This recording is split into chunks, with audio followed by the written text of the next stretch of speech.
There's a voice inside you that whispers, "You're meant for more." But too often it gets drowned out by doubt, distraction, or delay. This audiobook isn't just a pep talk, it's a guide to rewire your mindset and reclaim your potential.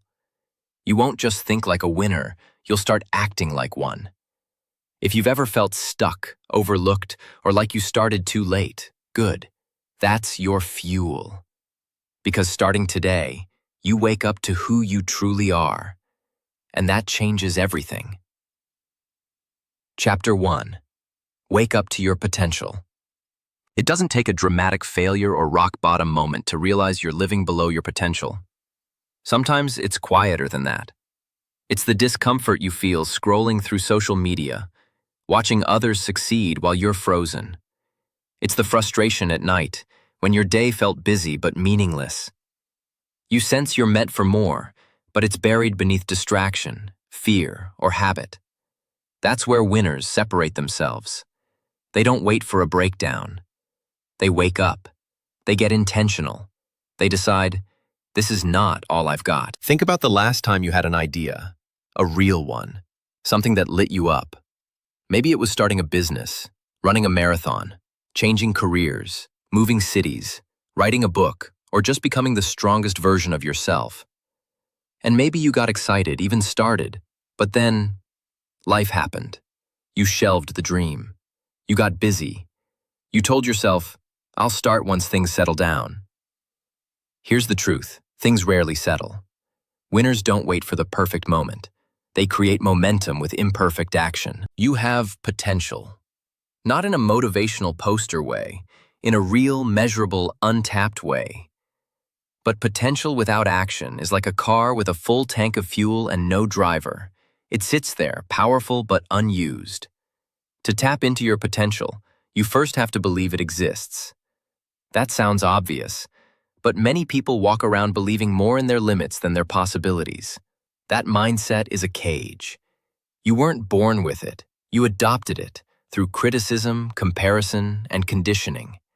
It's time to uninstall that old script. Let me tell you about Arav. He was a 31-year-old accountant who hated waking up on Mondays. Every Sunday night felt like a countdown to misery. He'd thought about switching careers for years. He loved design, always had. But he told himself, it's too late. I've already invested too much time in this path. One night, after another panic attack at 2 a.m., something shifted. He asked himself, what if I'm not behind? What if I'm just now waking up? That question changed his life. He started learning UI/UX design at night. 2 years later, he left his job. Now he's a creative lead at a tech firm. Same person, different mindset. He didn't find new potential. He finally acted on it. There are moments in life when your entire trajectory pivots, not because something external changes, but because you see yourself differently. That moment can be now. Not when the kids grow up. Not when you get the promotion. Not after you finish that series on Netflix. Now. So what does it mean to wake up to your potential? Accept full responsibility for your growth. No one is coming to save you. That's not depressing, it's empowering. Once you stop waiting for permission, you start moving with purpose. Audit your environment. Who you surround yourself with influences your thoughts, and your thoughts shape your life. If everyone around you is settling, chances are you are too. Winners build a circle that challenges them, not comforts them. Eliminate distractions like they're poison, because they are. Every hour lost in mindless scrolling, meaningless arguments, or passive entertainment is a brick in the wall between you and your best life. Get obsessed with progress, not perfection. You don't need a master plan. You need a starting point. Build one brick a day. One good habit, one bold action, one courageous choice. That's how momentum begins. Reclaim your mornings. Your first hour sets your tone. Don't give it away to chaos. Start with intention. Write, read, move, think. Winners own their mornings before the world owns them. Waking up to your potential also means forgiving yourself for the years you played small, for the dreams you shelved, for the excuses you bought into. You can't climb while carrying shame. Drop the baggage. The past only defines you if you keep dragging it into your present. Here's a powerful truth. You're not too late. You're not too old. You're not too broken. The game isn't over. Most people underestimate what they can do in 5 years and overestimate what they can do in 5 days. You're allowed to go slow. You're not allowed to go numb. Every winner you admire once stood where you're standing, filled with self-doubt, surrounded by reasons to quit, unsure if they'd ever break through. What made the difference? They didn't let their current situation write the final chapter.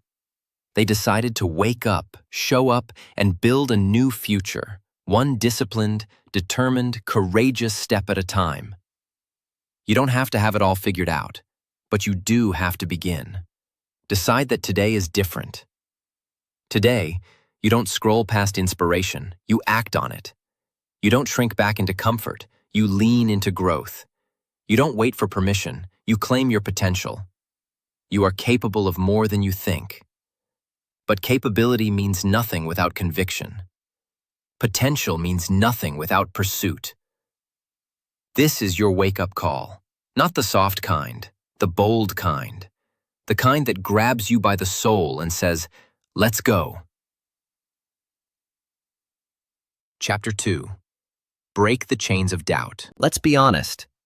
If potential were all it took to succeed, everyone would be thriving. But there's a silent killer of dreams more powerful than failure itself. Doubt. Doubt whispers before every brave decision. It raises its voice when you step out of line, chase something unconventional, or dare to believe you could be more. It's that nagging voice in your head that says, "Who do you think you are?" And unless you confront it, you will spend your life under its control. Doubt is clever. It doesn't announce itself with flashing lights. It disguises itself as logic, caution, even humility. "What if I fail?" it says. "I'm not ready yet. I'm not good enough. Others are better." Sound familiar? It should. That voice has echoed in the minds of every high achiever you admire. The difference? They didn't obey it. They listened, understood it, and then moved anyway. Because courage is not the absence of doubt, it's the decision to act despite it. Let me tell you about Mira. She dreamed of becoming a public speaker. She had a story, raw, inspiring, powerful. But every time she thought about stepping onto a stage, doubt paralyzed her. "Your English isn't polished. People will laugh. Who would want to listen to you?" she thought. So she kept quiet, year after year. Then one day she attended a workshop and the speaker wasn't perfect. They stumbled over words, forgot a point, but they were real. The audience connected. That night, Mira made a decision. "I don't have to be perfect. I just have to be me." She started small, an open mic event, then a classroom, then a corporate panel. 2 years later, she stood on a TEDx stage sharing her truth. Not because her doubt disappeared, but because she stopped letting it win. Doubt grows in silence. The more you avoid the thing you fear, the louder doubt becomes. The only way to shrink it is through action. When you take even one small, imperfect step forward, you prove to yourself that the monster isn't as big as it seemed. Here are 5 ways winners break the chains of doubt. They name it. Doubt is vague until you make it specific. What exactly are you afraid of? Failing? Being judged? Looking foolish? Name the fear and you weaken its hold. Vague fear feels infinite. Defined fear becomes something you can challenge. They question the inner critic. Just because you think something doesn't make it true. Ask yourself, whose voice is this really? Is it an old teacher who dismissed you? A parent who doubted your dreams? A society that labeled you? Your inner critic is often built from other people's insecurities. Don't let their limitations become your truth. They collect evidence of courage. Start keeping a confidence file. Write down every time you pushed through fear, did something brave, spoke up, showed up, or didn't quit. In moments of doubt, revisit this file. Let it remind you of who you've been and who you are capable of becoming. They take action quickly. The longer you wait, the stronger doubt gets. Winners don't sit in hesitation. They make a move, even if it's small. Send the email, post the content, apply for the opportunity. Take the leap. Action dissolves doubt faster than overthinking ever will. They surround themselves with belief. You need people around you who see your potential even when you don't. Not those who pity you or pacify you, but those who challenge you, remind you, and push you. Borrow their belief until you build your own. We often think doubt is a sign to stop. It's not. In many cases, it's proof that you're growing. If you never feel doubt, you're probably stuck in comfort. Doubt is not your enemy. It's just a signal. A sign you're approaching the edge of your old self. A sign that something bigger is calling you. Winners learn to use doubt as fuel, not a chain. Here's something else you must understand. Most of the time, people aren't thinking about you as much as you think they are. You're not being judged 24/7. The fear of looking stupid or being laughed at is exaggerated by our own minds. People are too busy with their own doubts. Once you grasp that, you free yourself to take bold action without needing validation. Let's take another example. Rohan, a software engineer, dreamed of building his own app. But every time he sat down to start, doubt crept in. I don't know enough. There are better developers. What if no one uses it? So he procrastinated, watched tutorials, took another course, but never started. Until he realized something crucial. Every master was once a beginner. He decided to build a minimal version in 30 days, just for himself. No launch, no expectations. That tiny win built confidence. 6 months later, he released the app publicly. Today, it has over 50,000 users. The only thing standing between his dream and reality was the illusion of not being good enough. Doubt is normal, but letting it lead your life is optional. You were not born with doubt. It was learned, which means it can be unlearned.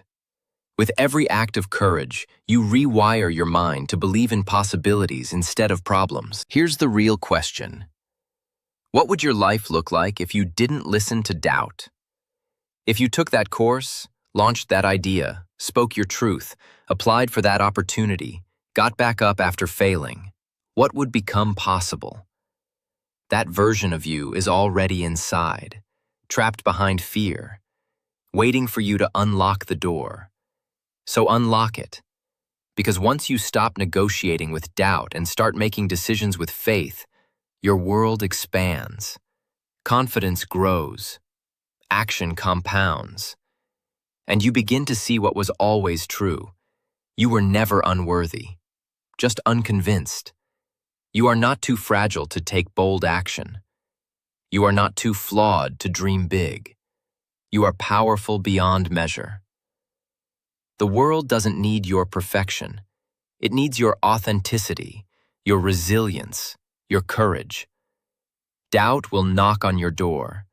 Just don't invite it in for tea. Today, break the chains. Not by waiting for fear to disappear, but by moving in spite of it. You don't need more time. You need a decision. Decide to rise. Decide to believe. Decide that doubt no longer gets to steer your life. Chapter 3. Rewire your inner dialogue. Every day you're talking to yourself, even if you don't realize it. There's a constant stream of thoughts running through your mind, shaping how you feel, what you do, and who you become. That voice inside, your inner dialogue, is one of the most powerful forces in your life. It can either be your fiercest ally or your greatest enemy. Winners know this. They don't just train their bodies or their skills, they train the voice in their head. Here's the truth. Most people's inner dialogue is brutal. It's filled with self-criticism, doubt, guilt, and comparison. It says things like, I'll never be good enough. I always mess things up. No one cares what I have to say. I'm too old. I'm too late. I'm not smart enough. I can't. And the more you say these things to yourself, even silently, the more you start to believe them. That belief becomes your reality. Your mind is always listening, and what you say internally becomes what you accept externally. Let me introduce you to Dev, a talented young photographer full of vision and raw potential. But every time he posted his work online, he'd delete it within an hour. He'd say to himself, "This isn't good enough. I'm not a real artist. No one will like this." One day, a mentor asked him, "Would you ever speak to your best friend like that?" Dev said, "Of course not. I'd never tear them down like that." The mentor replied, "Then why do you speak that way to yourself?" That question hit hard. Dev realized he had been bullying himself for years. From that day on, he committed to changing his inner voice. It wasn't easy, but every time the old script popped up, he interrupted it and replaced it with something better. Slowly, his confidence grew. His work improved. His audience expanded. Same skill, different self-talk. And it made all the difference. To rewire your inner dialogue, you have to start with awareness. You can't change what you don't notice. Begin listening to how you speak to yourself in moments of challenge, failure, or ambition. Are you lifting yourself up or tearing yourself down? Are you giving yourself permission to grow or punishing yourself for being imperfect? Once you become aware, you can intervene. Here's how winners train their inner dialogue. Replace judgment with curiosity. Instead of saying, "I'm so bad at this," say, "I'm learning, and this is where I grow." This shift removes shame and opens the door to progress. Judgment keeps you stuck. Curiosity keeps you moving. Catch negative loops early. The moment you notice your mind spiraling into negativity, pause. Take a breath. Interrupt the pattern. Even saying "stop" out loud can jolt your brain out of the loop. Then redirect it with intention. This thought isn't serving me. What's a more empowering one? Speak to yourself like someone you love. If your little brother or best friend failed, would you say, "You're pathetic"? Of course not. You'd say, "Hey, you tried. That took courage. Let's learn from it." Give yourself that same grace. Self-respect is the soil where self-belief grows.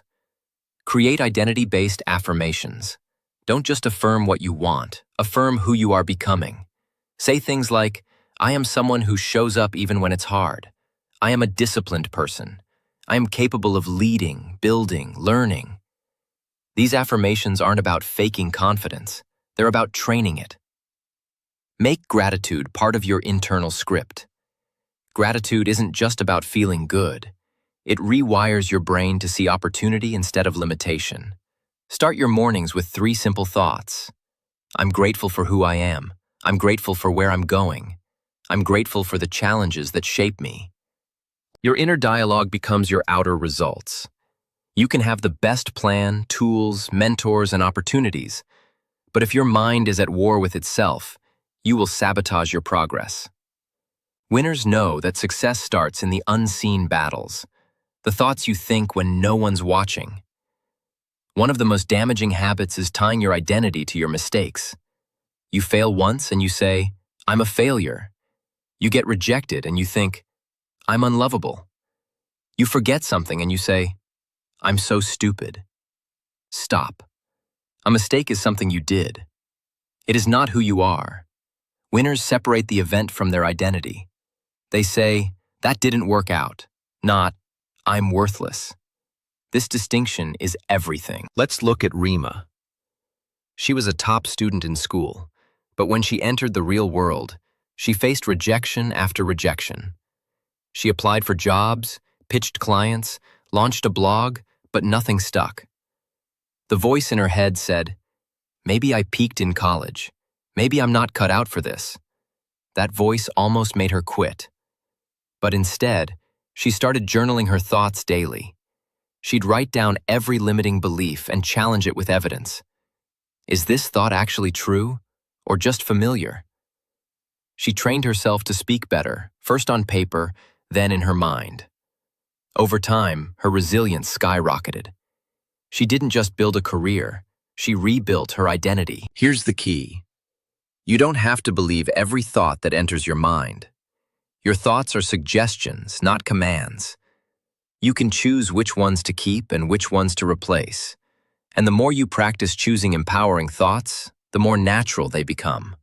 Just like going to the gym, at first it's uncomfortable, but with repetition, it becomes your new normal. Don't wait for confidence to magically appear. Build it from the inside out. Speak life into your own mind. Be your own motivator, coach, cheerleader, and strategist. No one else can do it for you. You have dreams inside you, not just because you're supposed to have them, but because you're capable of living them. And the voice in your head will either build that future or burn it down. So take responsibility. Rewire the voice. Train it to speak in the language of winners. Because when your inner voice becomes powerful, your outer world follows. You stop holding back.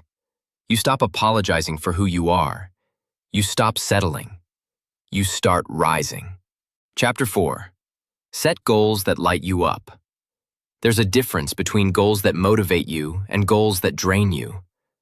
Too many people set goals based on pressure, not passion, on what they think they should want, not what they truly crave.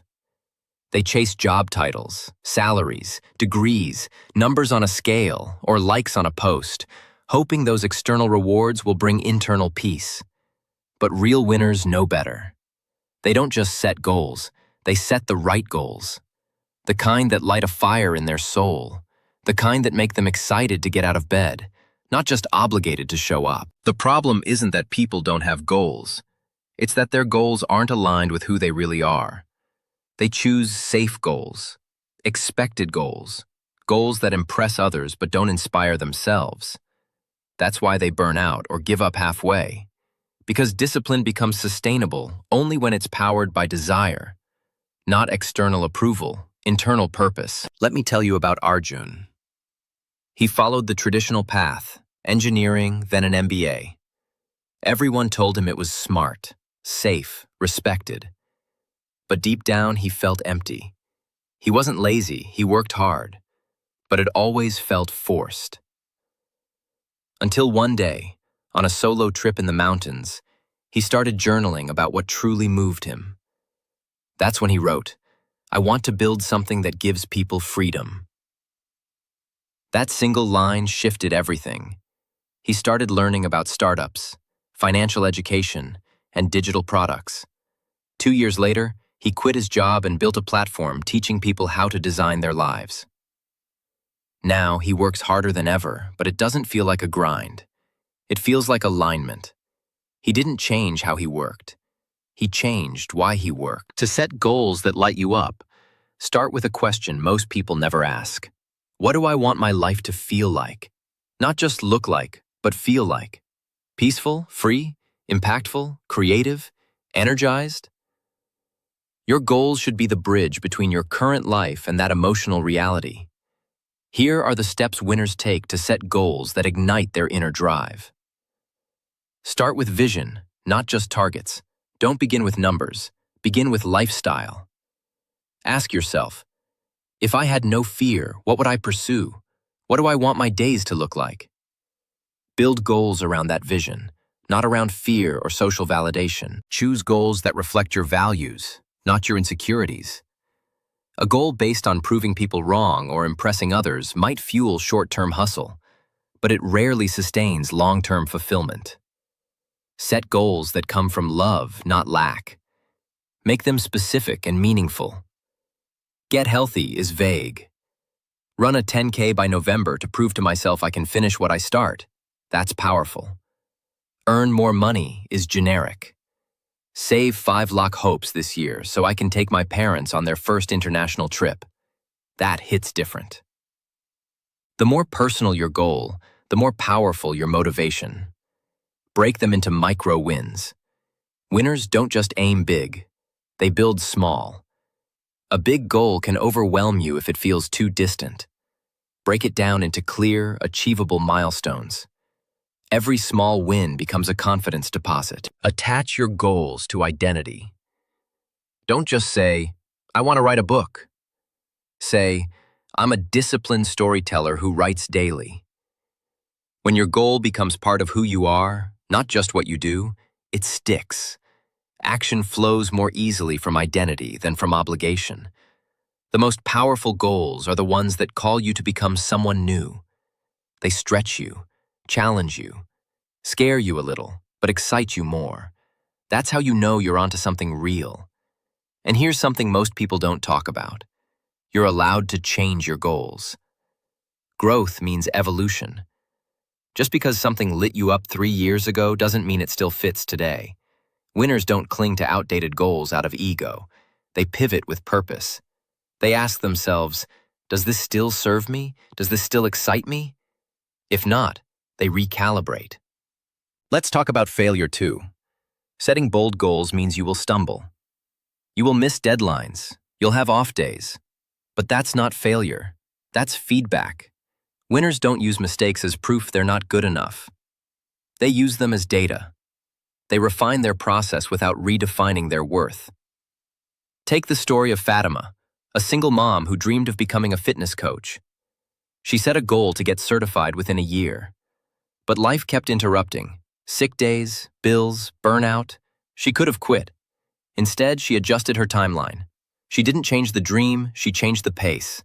18 months later, she passed her exam. 2 years later, she opened her own studio. The goal lit her up, and because of that, she didn't let life blow it out. There's a power in setting a goal that feels deeply personal. It becomes more than a task. It becomes a promise. A vow to yourself that says, I'm not here to drift. I'm here to design. So here's what you need to remember. Don't set goals from guilt. Set them from truth. Don't pursue what's popular. Pursue what's purposeful. Don't chase what looks good. Chase what feels right. And most importantly, don't just set goals for achievement. Set them for alignment. The right goal doesn't just change your results. It transforms your identity. It pulls out your best self. It demands discipline, vision, courage, and consistency. And in that process, you don't just reach a destination, you become someone powerful, focused, fulfilled. You're not here to chase someone else's dream. You're here to live yours. So set the kind of goals that scare you and thrill you, that demand more from you, but give even more back, that stretch your limits but also expand your life. Because when your goals are fueled by fire, not fear, by purpose, not pressure, nothing can stop you. Not time, not failure, not doubt. You become unstoppable. Not because you're superhuman, but because you're aligned, awake, and lit up from the inside. Chapter 5. Build unshakable confidence. Confidence isn't a trait you're born with. It's a skill you build. Layer by layer, decision by decision, action by action. Too many people believe they need to feel confident before they act. But winners know the truth. Confidence is the result of action, not the requirement for it. You don't wait until you feel brave to speak up, to start, to lead. You build bravery by doing those things, scared and unsure, until you become the person who does them naturally. Think of confidence like a muscle. If you don't train it, it stays weak. But if you show up, even in small ways, every single day, it grows. Not overnight, not perfectly, but powerfully. And eventually, it becomes part of who you are. Not something you put on, but something you stand in. Let me introduce you to Neil. In school, he was quiet. Always kept his head down. Smart, capable, but never the first to raise his hand. As he entered college, he realized that if he didn't learn to speak up, he'd stay invisible. So he made a rule for himself. Every class, he'd ask one question or make one comment, no matter how nervous he felt. At first, his voice shook. His palms sweated. But he did it. And the more he spoke, the more he realized no one was judging him as harshly as he judged himself. By his final year, he wasn't just speaking, he was leading. Clubs, teams, presentations. Not because he magically became confident, but because he practiced being courageous. That's the formula. Confidence equals courage plus repetition plus reflection. Courage gets you to act. Repetition makes it feel normal. Reflection reminds you of how far you've come. You can't fake confidence forever, but you can build it with discipline. There are specific habits that confident people practice. These aren't based on ego or arrogance. They're built on self-respect and experience. Here's how you start developing unshakable confidence in your own life. Keep the promises you make to yourself. This is the foundation. Every time you say, "I'll wake up early," or "I'll go to the gym," or "I'll finish that task," and you follow through, you build self-trust. Confidence grows from that trust. When your brain sees you keeping your word, it believes you. That belief becomes your backbone. Do things before you feel ready. If you wait for the perfect moment, you'll wait forever. Confidence comes from doing it scared, failing forward, learning, and showing up again.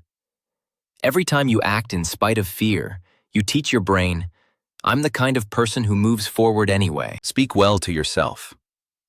Your inner dialogue is either your greatest weapon or your deepest wound. Cut the self-insults.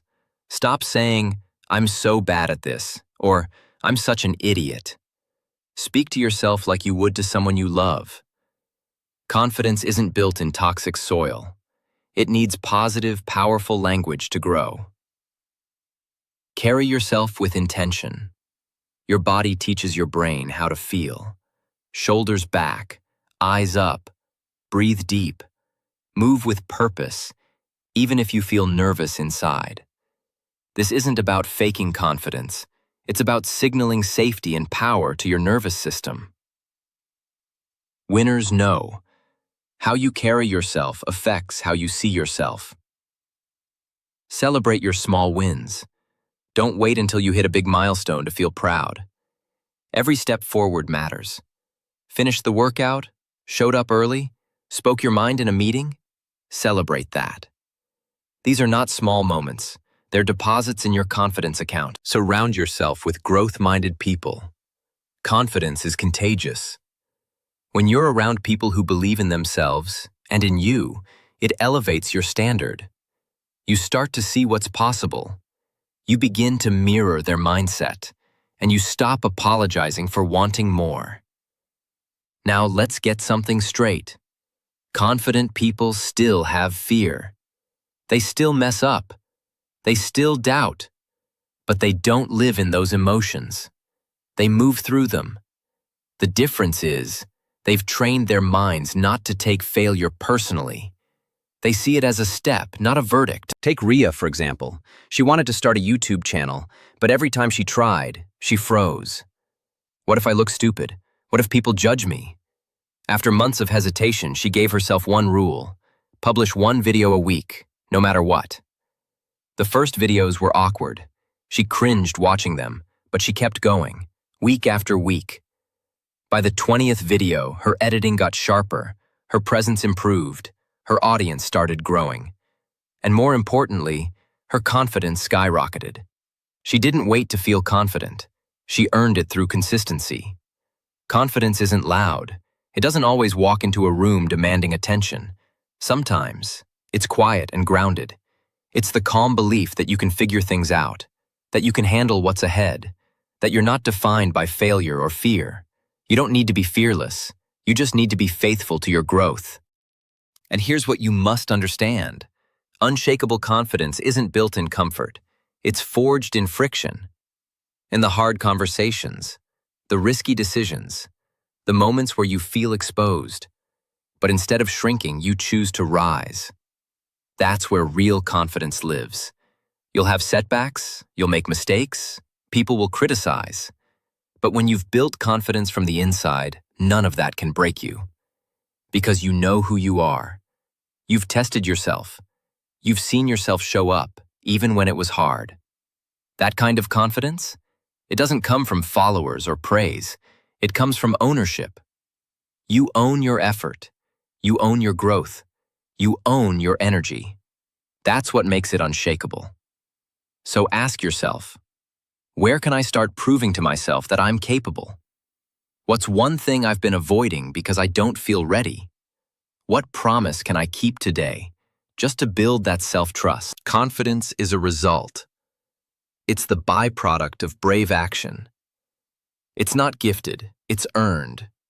Start earning yours. Today, even in small ways. Take the risk. Have the conversation. Show up with courage. Because every time you do, you stack another brick on the foundation of belief. And soon, you'll look back and realize, I don't just feel confident, I've become it. Not because everything is perfect, but because I've learned to trust myself deeply, fully, fiercely. Chapter 6. Train discipline like a muscle. Motivation is a spark, but discipline is the engine. It's easy to get excited when you set a new goal, make a resolution, or hear an inspiring story. That excitement can push you through a few days, maybe even a few weeks. But what happens when the thrill fades? When things get boring, hard, uncomfortable? That's where most people quit. But not winners. Winners keep going, because they've trained discipline like a muscle. They don't rely on how they feel. They rely on what they've built. Discipline isn't about being harsh. It's not about suffering or pushing yourself to the point of burnout. It's about alignment. It's the ability to keep showing up for what matters, even when it's inconvenient. Discipline is freedom in disguise. When you have it, you no longer live at the mercy of mood swings, bad days, or distractions. You take control. Let's talk about Rakesh. He wanted to become a writer. He loved the idea of writing a book, but every time he sat down to write, he found reasons to postpone. He was tired. He wasn't inspired. The house was messy. Netflix was calling. Weeks turned into months. His dream stayed a dream.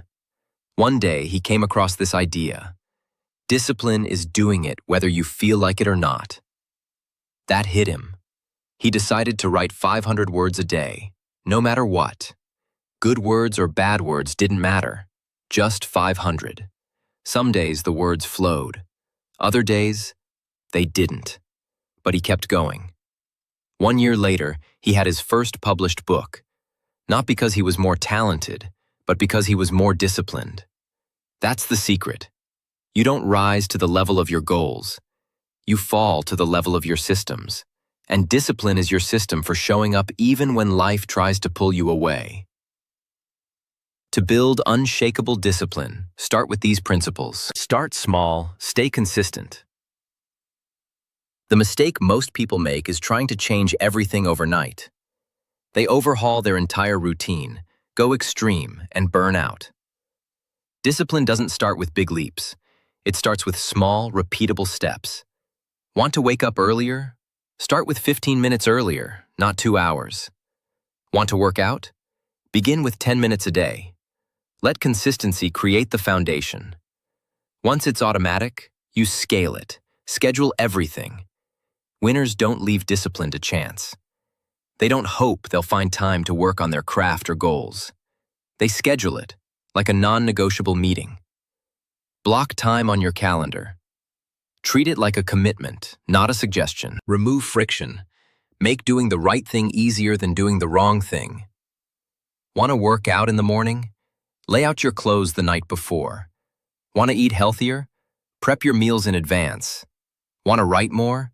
Keep your writing app open. Discipline isn't just about willpower. It's about smart planning. Don't negotiate with your excuses. Discipline means you do it regardless of how you feel. Your mind will try to talk you out of it. Just skip today. It doesn't matter. Start tomorrow. But if you keep listening, you'll never build momentum. Train yourself to act anyway. You'll never regret a day you showed up. Track your progress. What gets measured improves. Use a simple habit tracker or journal. Seeing your streak grow becomes its own motivation. Miss a day? Don't miss 2. The goal isn't perfection, it's persistence. Attach discipline to identity. Don't just say, I want to read more. Say, I'm a disciplined learner. This shift changes how you show up. You act based on who you believe you are.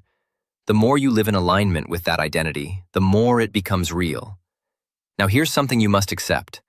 There will be days you don't feel like it. Days you're tired, discouraged, distracted, and that's exactly when discipline matters most. On those days, you prove to yourself that your commitment is stronger than your circumstances. That's how grit is built. Not when everything is going smoothly, but when it's not. Let's look at another story. Aisha wanted to lose weight and regain her health. She'd tried many diets, joined gyms, but always fell off after a few weeks. One day, her coach told her, "You don't need a perfect plan. You need an unbreakable standard." That clicked. Aisha decided to commit to 30 minutes of movement every day, no matter what. Even on vacation, even during her period, even when she was upset. Some days it was yoga, other days a walk, sometimes strength training. But she never skipped. 6 months later, not only had she transformed physically, but mentally. She had built a level of self-respect that no one could take away. Discipline gives you that gift. It's not just about results, it's about self-respect. It says, I matter enough to follow through. I keep promises to myself. I do hard things because I'm worth the effort. And here's the powerful part. The more you train discipline, the easier it gets. Your brain rewires. Your resistance fades. What was once difficult becomes automatic. You no longer have to push yourself. You've programmed yourself. But don't confuse discipline with punishment. It's not about self-denial. It's about self-mastery. The goal is not to make life harder.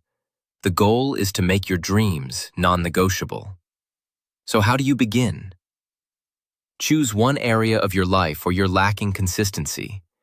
Create a small daily action that supports your goal. Eliminate friction. Make it easy to begin. Track your progress, and forgive missed days quickly. Repeat until it becomes identity.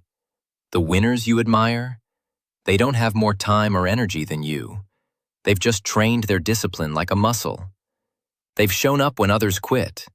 They've acted without needing permission or motivation. And that's why they win. Not because they're special, but because they're consistent. You have that power too. So decide. No more waiting for the perfect mood. No more when I feel like it. You are not a slave to your feelings. You are in control. And you're building something that lasts, not just a good week, but a great life. Discipline isn't sexy. It's not always fun. But it's the bridge between where you are and where you want to be.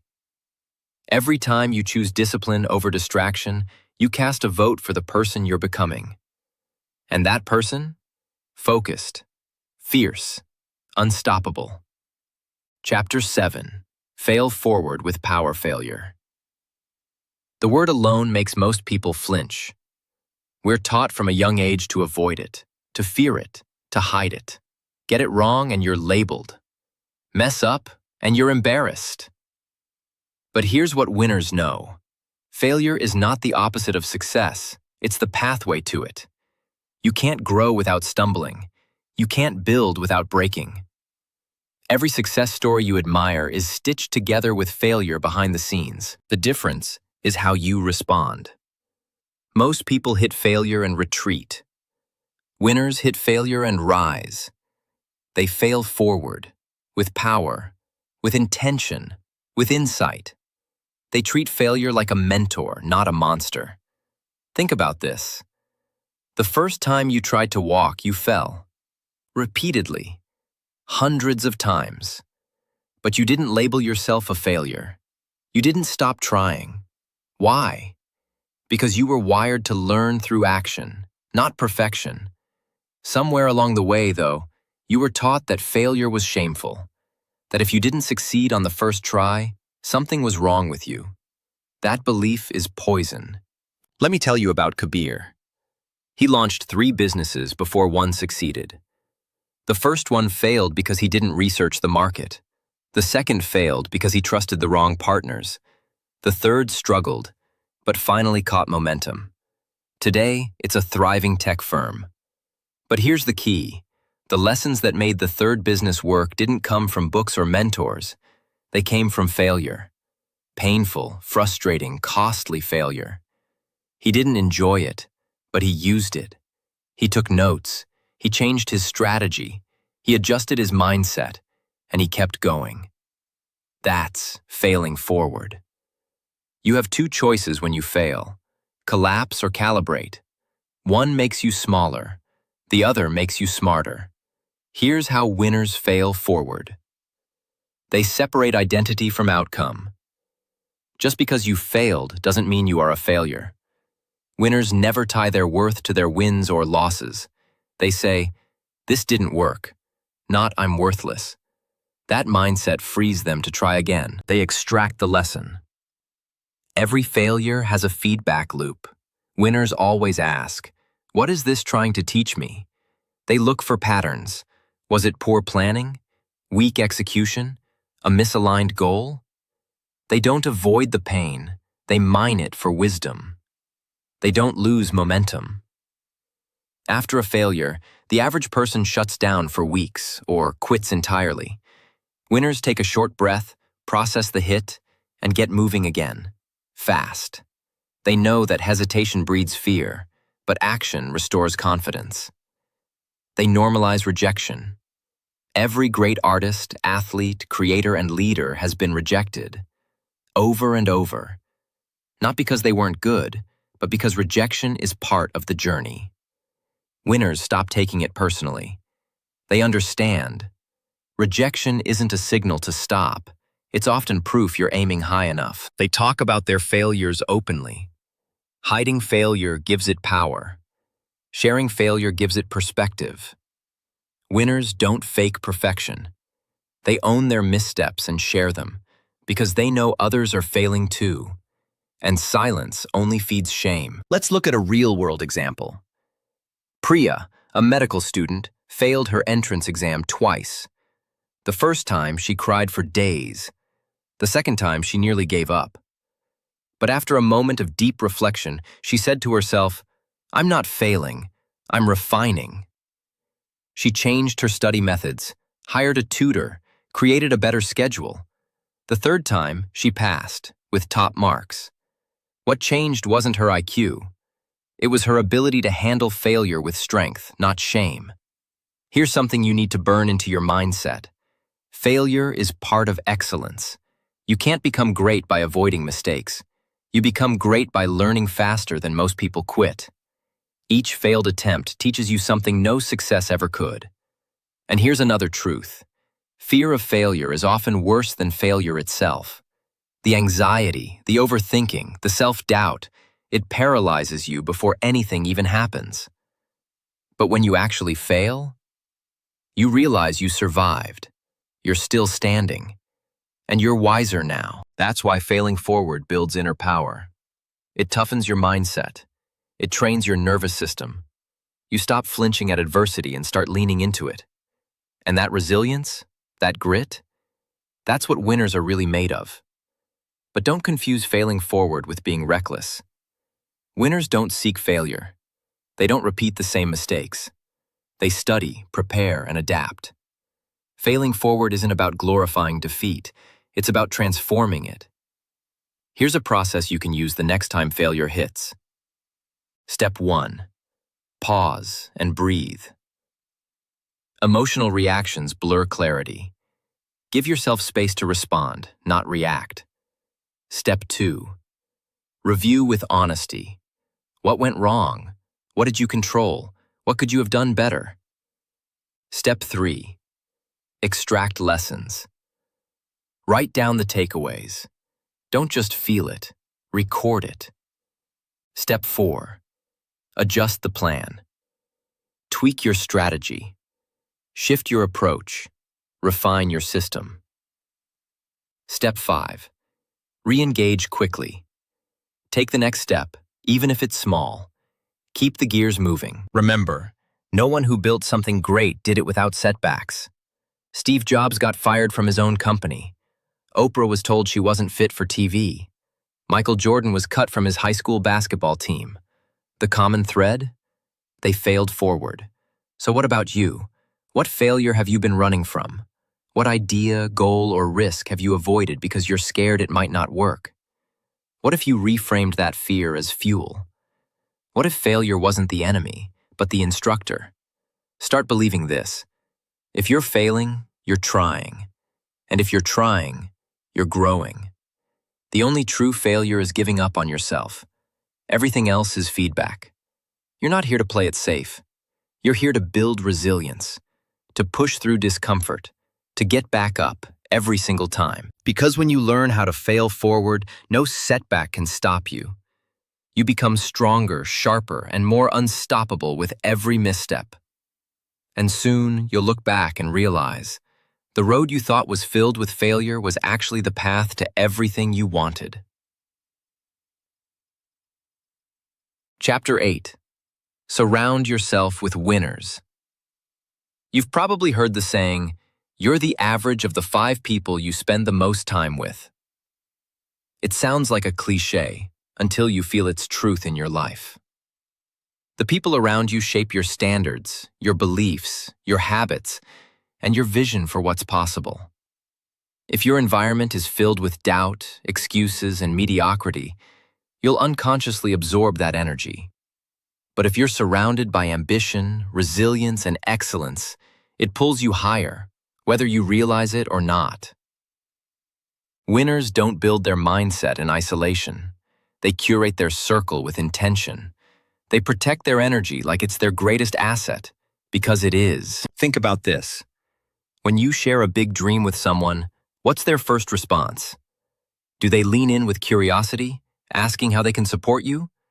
Or do they flinch, laugh, or subtly dismiss you with, "That's risky," or "Who do you think you are?"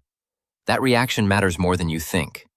Over time, those micro-messages shape your internal beliefs, and those beliefs shape your behavior. Let me tell you about Nikhil. He was working on building an app while juggling a full-time job. His coworkers constantly mocked him, saying things like, "Just focus on your job. Apps don't make money."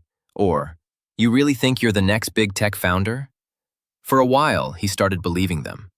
But then he joined an online group of aspiring founders. They held each other accountable, shared knowledge, and celebrated small wins. That one shift, from mockery to motivation, transformed his momentum. A year later, his app launched with over 100,000 downloads. Same idea, different circle. That's the power of environment. It's not just about who's around you, it's about what they normalize.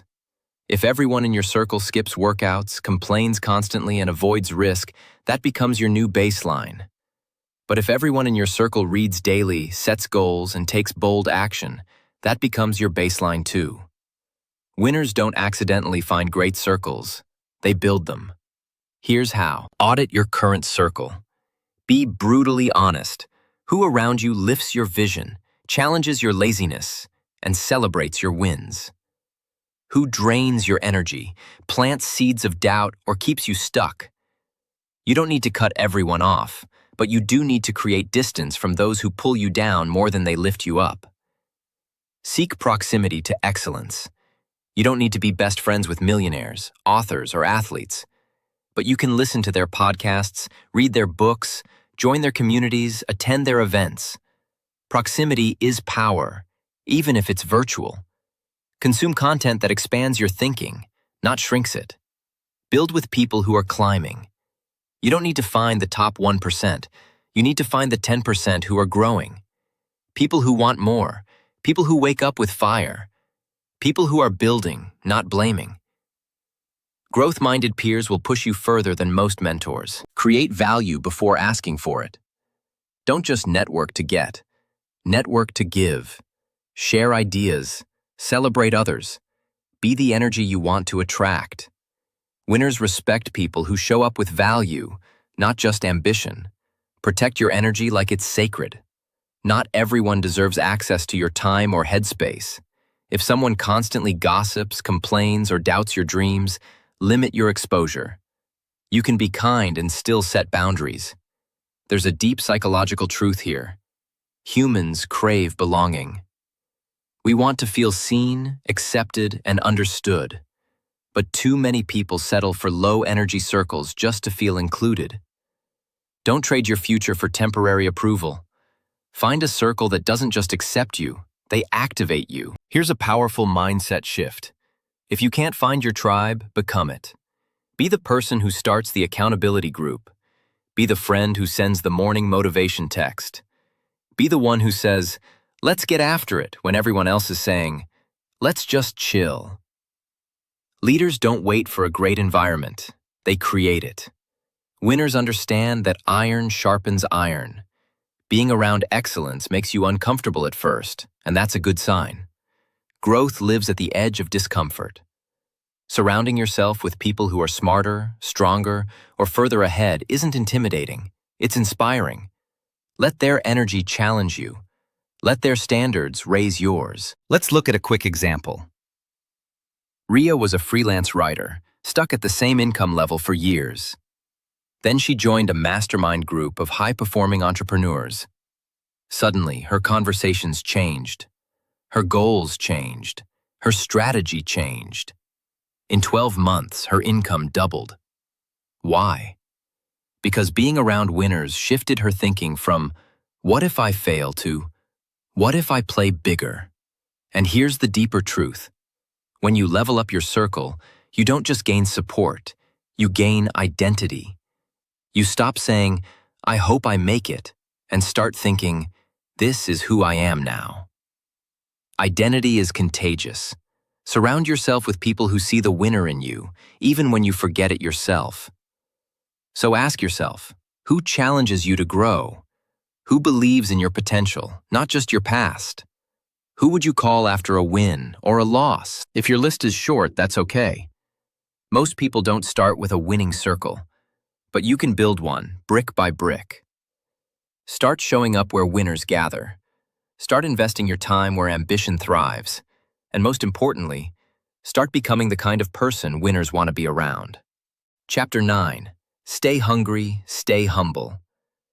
The moment you believe you've arrived is the moment growth begins to stall. Winners understand that success isn't a destination. It's a moving target. No matter how far they've come, they still operate with the mindset of a student and the drive of an underdog. That's the paradox of greatness. Stay hungry for more, but humble enough to know there's always more to learn. Too many people lose momentum after a taste of success. They get comfortable, start coasting, and stop doing the very things that got them ahead in the first place. But real winners? They never stop chasing improvement. Their hunger is internal, not situational. Whether they're just starting or already winning, they keep the fire alive. Hunger means ambition. It means refusing to settle. It means waking up each day asking, "How can I grow? How can I serve? How can I get better?" Hunger is not desperation. It's dedication. It's that voice inside that says, "I've come far, but I'm just getting started." Take the story of Arjun, a national-level athlete who won gold at his first major competition. He could have celebrated for weeks and eased off training. But the very next morning, he was back on the track, sweating, sprinting, pushing. Why? Because he knew winning once doesn't make you a winner. It's staying hungry that does. That hunger carried him to international championships, not talent alone. But hunger without humility becomes ego, and ego is the silent killer of progress. The moment you think you know it all, you stop listening. You stop adapting. You start protecting your status instead of pursuing mastery. That's why humility is the anchor that keeps hunger in check. Humility doesn't mean shrinking. It means remembering that no matter how high you climb, you're always one step away from slipping. It means being open to feedback, curious about new ideas, and aware of your blind spots. It means recognizing that your success isn't just yours. It's built on the shoulders of mentors, peers, sacrifices, and support. Humble people don't downplay their wins. They just don't use them to look down on others. They let their work speak, not their ego. They're quick to credit others, slow to brag, and always ready to learn. Here's how winners balance both. They set new standards after every win. The goal isn't just to win once, it's to raise the bar again and again. Winners celebrate, but they don't settle. They compare only with their previous selves. Their competition is internal. Am I sharper than last week? Am I more focused than last month? Am I more consistent than last year? That mindset keeps them moving forward. They stay in the learner's seat. Winners read books, ask questions, study the game, regardless of their title or track record. They know expertise is never final. Growth is always ongoing. They give more than they take. Truly humble winners are generous. With their time, their knowledge, their support. They pull others up instead of guarding their spot. That's how they create legacy, not just results. They remember where they came from. They don't forget the early days, the rejections, the self-doubt, the grind. That memory fuels gratitude, and gratitude fuels humility. Let's take the story of Sonia, a self-made entrepreneur. She built a 7-figure business from scratch. Everyone praised her, and success poured in. But instead of retreating into comfort, she started mentoring other young women. She kept attending workshops, learning from people even younger than her. She never acted like the smartest person in the room, and because of that, she kept growing. Her humility didn't diminish her, it made her magnetic. Staying hungry and humble is about staying grounded. You don't let wins make you arrogant, and you don't let losses make you small. You stay centered, focused, committed to the mission, not the spotlight. Here's a practical way to build this mindset. At the end of every win, ask, what did I learn? What could I have done better? At the start of every goal, ask, what don't I know yet? Who can I learn from? And every day, remind yourself, I haven't made it. I'm making it. There's a quiet confidence in humble hunger. It doesn't need to shout. It doesn't need to prove. It just shows up, day after day, year after year, doing the work, staying sharp, moving forward. So, whether you're just beginning or already building momentum, don't lose the fire. Stay hungry for growth. Stay humble in the process. That's what keeps you sharp when others plateau. That's what builds depth, not just hype. Winners don't chase validation. They chase evolution. And the deeper their success, the quieter their ego. Keep pushing, keep learning, keep serving. Chapter 10. Live the winner's lifestyle. You've made it this far, not just through the chapters, but through a transformation in thinking, in belief, in direction. But this final piece isn't about what you think, it's about how you live. Because winners don't just think differently, they live differently.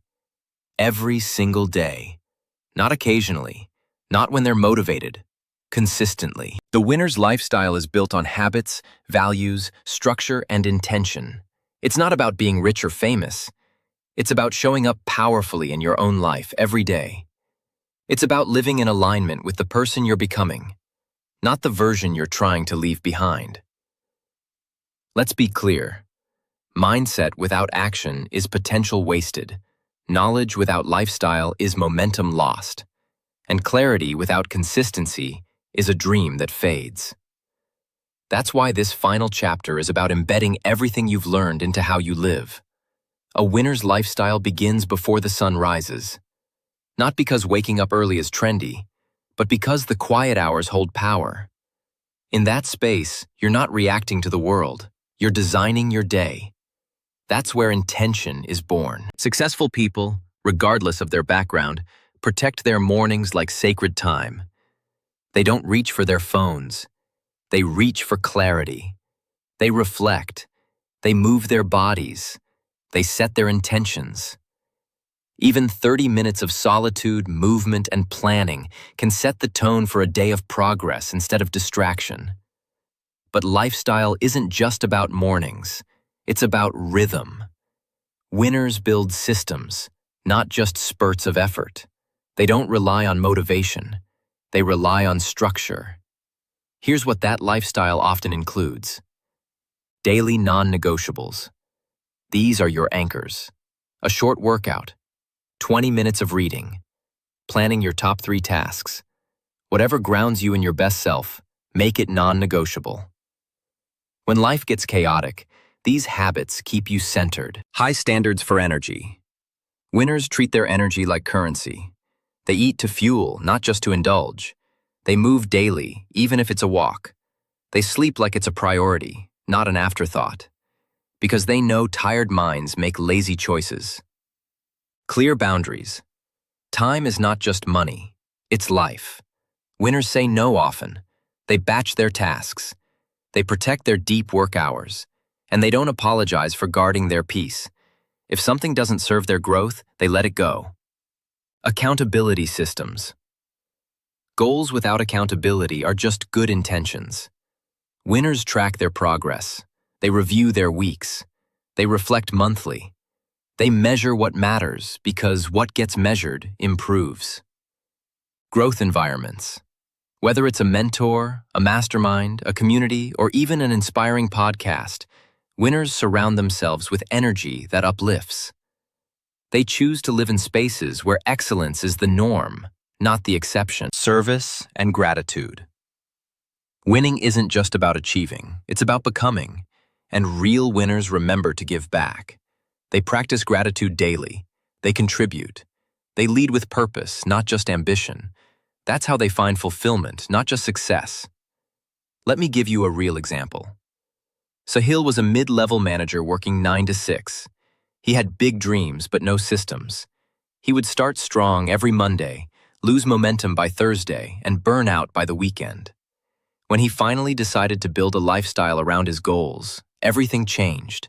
He created a morning routine, limited social media, scheduled his learning time, and joined a weekend mastermind group. The result? In 18 months, he launched his own consulting business, while still spending quality time with his family. His success wasn't random. It was designed. That's what this chapter is about, lifestyle design. Because here's the truth. Every day, you're either reinforcing your old identity or building your new one. Your habits are your vote. Your routines are your proof. Your schedule is your blueprint. It's not about being perfect. It's about being intentional. Winners don't do everything. They do what matters. They don't wait for inspiration. They build systems that make action inevitable. Start with small wins. Wake up 30 minutes earlier and use that time to align your day. Create a focused workspace free of distraction. Block out a daily learning hour. Read, study, grow. Reflect every night for 5 minutes. What worked? What didn't? What's next? Over time, these micro actions become your macro results.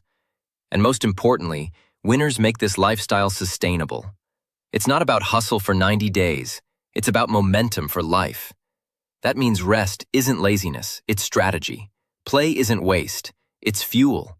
Winners know how to work deeply and also how to recharge intentionally. The lifestyle of a winner is built on discipline, fueled by clarity and guided by purpose.